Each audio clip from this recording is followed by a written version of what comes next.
Bom, vamos falar um pouco sobre o tratamento da endometriose, tá?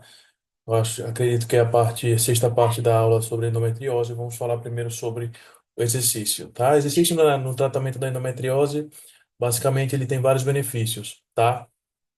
Melhora a circulação sanguínea, ofertando nutrientes e oxigenação aos tecidos, reduzindo fadiga e dor, diminui a inflamação crônica, o estresse oxidativo, reduz os altos níveis de estrogênio, ajuda a normalizar o fluxo menstrual aumentado, reduzindo a dor, melhora do sono, ajudando também com a questão da energia e o combate à fadiga, e aumenta as endorfinas endógenas. O que é que a literatura fala?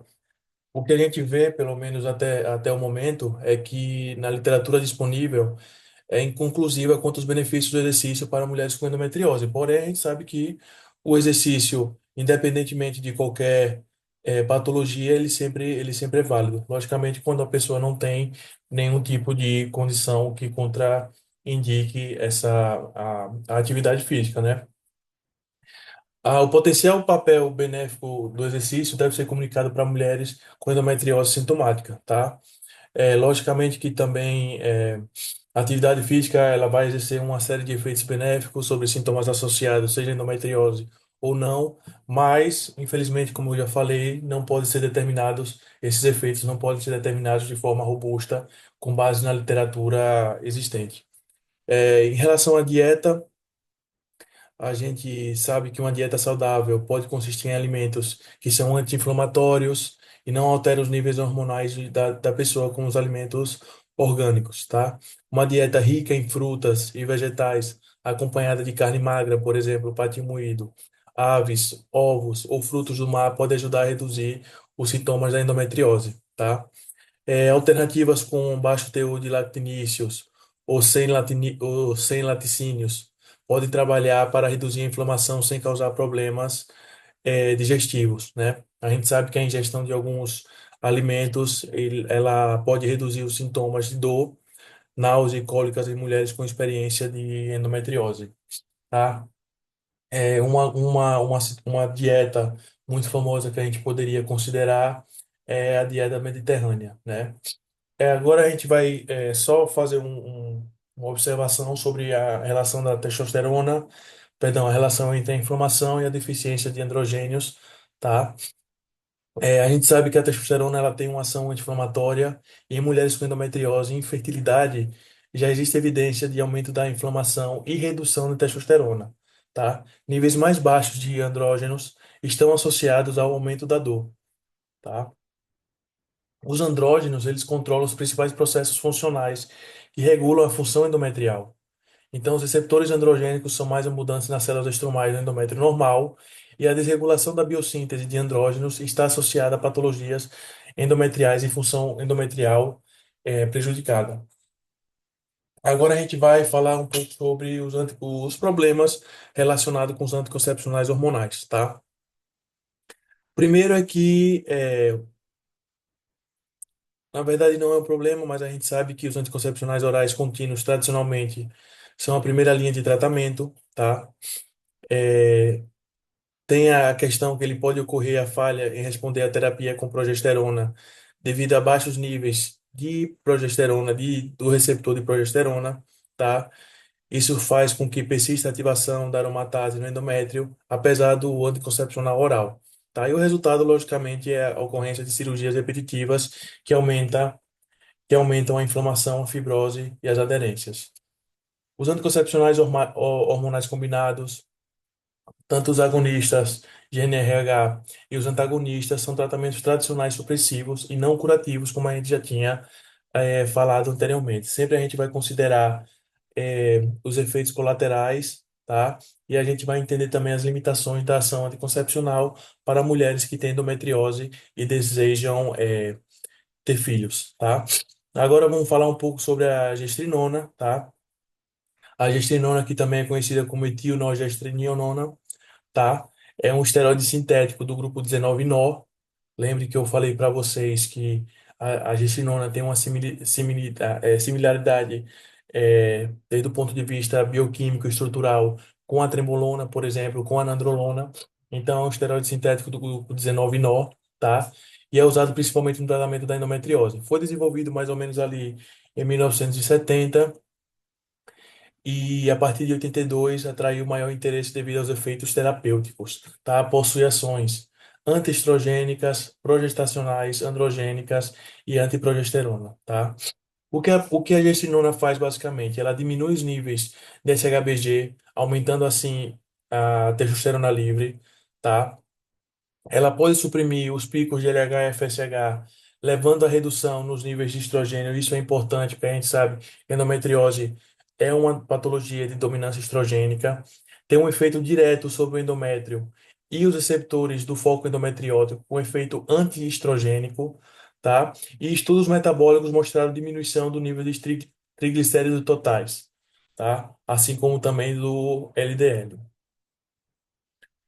A atividade antiprogesterona tem atividade antiprogesterona em receptores tanto no endométrio quanto em implantes ectópicos, tá? Leva ao declínio estrogênico, levando rapidamente, digamos, a uma atrofia endometrial. Então, recapitulando as propriedades da gestrinona, a gestrinona é androgênica, antiestrogênica, antiprogestogênica, ela é um inibidor da liberação de gonadotrofina hipofisária. Tá? A gestrinona está indicada em mastalgia cíclica, miomatose uterina, endometriose. Tá? A gestrinona não é para libido, não é para questões estéticas. Gestrinona é para doenças com dominância estrogênica, tá? Quais são os benefícios da gestrinona? Redução da dor pélvica relacionada à endometriose, redução das lesões endometrióticas, lembrando, a gente está falando de redução, tá? Amenorreia na maior parte das pacientes, reduzidos efeitos adversos, elevada eficácia clínica, tá? Qual é a opção, qual é a via de administração que a gente vai optar na endometriose? A via vaginal, tá? 2,5 miligramas a 5 miligramas 2 a 3 vezes por semana, tá? Durante pelo menos 6 meses. E aí, por que por via vaginal? Porque existe uma primeira passagem uterina da gestinona, tá? Que é a passagem direta da gestinona da veia vaginal para a artéria vaginal e permite maior concentração da gestinona nos órgãos pélvicos com níveis sanguíneos mais baixos, tá? Isso vai resultar, logicamente, em uma maior eficácia no tratamento da endometriose com menos efeitos colaterais, tá? Vocês podem, por exemplo, fazer gestinona com resveratrol, por exemplo, com silimarina, com salpamento, com pinospina, essas são opções que vocês podem usar, tá? Agora, quando a gente fala sobre opções de tratamento na endometriose, por que a gente fica pensando que a gente precisa de novas opções no tratamento para endometriose, né? A gente sabe que pelo menos aí 2/3 das mulheres sintomáticas encontram alívio da dor e melhora em seu estado geral graças às estroprogestinas e medicamentos à base de progesterona. Mas 1/3 não responde devido à resistência à progesterona, tá? Então, a prioridade seria encontrar alternativas de tratamento que possamos associar ao tratamento hormonal e encontrar uma monoterapia para aquelas mulheres cujo tratamento hormonal é contraindicado ou não foi bem tolerado, tá? Agora a gente vai falar um pouco sobre a medicina integrativa, vamos falar sobre metformina, melatonina, vitamina D, curcumina, resveratrol, tá? Vamos falar um pouco sobre cada uma desses ativos, tá? A metformina, ela tem a capacidade de reduzir a inflamação e também tem a capacidade de inibir a aromatase, tá? E a proliferação em células estromais endometrióticas humanas, tá? Houve um estudo com 69 pacientes inférteis com endometriose, lembrando que a metformina a gente também usa na SOP, tá? É, associado com inositol, com mioinositol. Então, na endometriose a gente vai fazer a mesma combinação, tá? E nesse estudo de 69 pacientes inférteis com endometriose, esse estudo mostrou algumas das pacientes tinham dor pélvica, outras tinham menorragia, outras tinham dispareunia, tá? Mas o estudo mostrou que a metformina teve capacidade de diminuir os níveis séricos de interleucina 6, interleucina 8, aumentar a taxa de gravidez e redução dos sintomas, tá? Como eu falei anteriormente, a metformina ela pode suprimir a interleucina 1, interleucina 8, que elas promovem a proliferação de células endometrióticas, também pode inibir a prostaglandina E2, suprimindo e inibindo a atividade da aromatase, tá? A metformina, ela tem a capacidade de inibir a angiogênese, tá? Inibir a adesão e a invasão e reduzir os níveis de expressão de P53, que induz significativamente a morte celular apoptótica, tá certo? A metformina também vai agir na desbiose intestinal e vai melhorar o leaky gut, tá? Então, assim, quando a gente fala sobre suplementação na endometriose, tá? Logicamente que vão ter estudos in vitro, vão ter estudos em animais, vão ter estudos em humano, tá? Então, se a gente parar para pensar quais são os suplementos que eh, já tiveram, digamos, estudo em humano. Então, a gente pode ver a vitamina D, a gente pode pensar no zinco, a gente pode pensar no ômega 3, na curcumina, N-acetilcisteína, a gente pode pensar em probióticos, resveratrol, ácido alfa-lipoico, vitamina C, vitamina E, selênio. Então, tem várias substâncias que já foram estudados e que mostraram uma melhora na endometriose, tá?